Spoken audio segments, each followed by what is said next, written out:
From the PEP Radio Newsroom, this is the evening news blast for May 1st, 2025. LGBTQ Nation is reporting that a White House official went on a rant about a gender-affirming care program at a White House press briefing, where he claimed that teachers are turning 5-year-old boys into girls behind their parents' back, something that isn't actually happening. Homeland Security Advisor Stephen Miller said that the administration will be coordinating with state and local law enforcement to fight child abuse in our school system. Child abuse in schools is already illegal, so he explained that the administration wants state and local authorities to prosecute cases where teachers turn kids trans as child abuse, even though that isn't something that's happening in schools.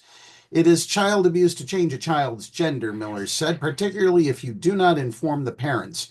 In other words, if a 5-year-old or a 6-year-old goes to school or a 7-year-old goes to school and the teacher tries to turn the boy into a girl or the girl into a boy, that is child abuse. And this administration is treating that as child abuse and as a gross violation of parental rights. He then reiterated some of the executive orders signed by the president banning gender-affirming care for transgender minors, referring to life-saving treatments like puberty blockers and hormone replacement therapy as chemical castration, castration drugs, barbaric, and child torture. Representative Marjorie Taylor Greene shared a clip of Miller's words on X and added that sex change operations on children are barbaric child abuse. Gender-affirming genital surgery is not performed on transgender minors in the United States. Miller was discussing the release of a new report from the Department of Health and Human Services in which the unnamed authors said that there isn't evidence to support gender-affirming medical interventions. The report flies in the face of every major medical association in the United States and their support for gender-affirming care as safe and effective, and their opposition to bans on such care. Way to go, Department of Health and Human Services. Way to go. We urge the administration to respect and support people for who they are and to let families and doctors make decisions based on what keeps people healthy, not government ideologies, said Casey Pick of the Trevor Project.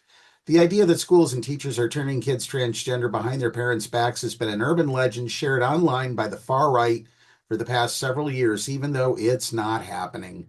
Usually conservatives are referring to cases where adolescent trans students confide in their teachers about their identities, and the teachers don't out them to their parents because the parents aren't accepting, something many conservatives confuse with teachers forcing students to be trans.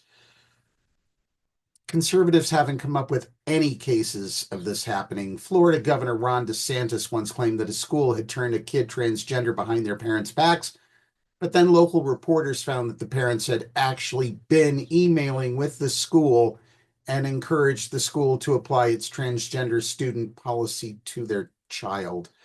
This gender situation has thrown us for a loop. I sincerely appreciate your support. I'm going to let her take the lead on this. The mother emailed the school before her family's story got attention on right-wing media. During the Biden administration, Miller started a conservative legal organization called America First Legal, took on several anti-LGBTQ plus cases, including suing Target for selling Pride gear. The regime marches on. If you are watching our news videos on YouTube, please subscribe to the PEP Radio channel. That's the news blast at this hour. Up next is the National Weather Service forecast for the Meadville area here on PEP Radio.